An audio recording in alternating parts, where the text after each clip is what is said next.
మన దగ్గర ఎవరైనా డబ్బులు తీసుకున్నారు, అడిగితే తిరిగి ఇవ్వట్ల, నానా రకంగా తిడుతున్నారు. సో వాళ్ళు తిరిగి ఇవ్వని సందర్భంలో ఏం చెయ్యాలి? కోర్టుకు వెళ్తామా? కోర్టు చుట్లు ఎన్ని తిరుగుతాం?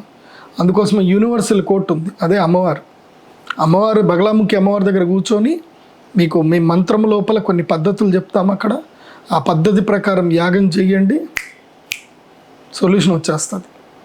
మోస్ట్లీ వస్తుంది. ఎందుకోసమంటే నేను ప్రాక్టికల్గా సాధన చేసిన తర్వాత నేను చెప్తున్నాను.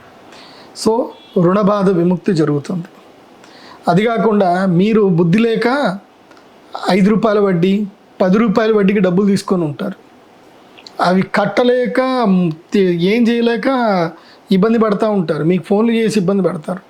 అలాంటి సమస్యల నుంచి కూడా విముక్తి పొందాలంటే మనము అమ్మవారిని శరణు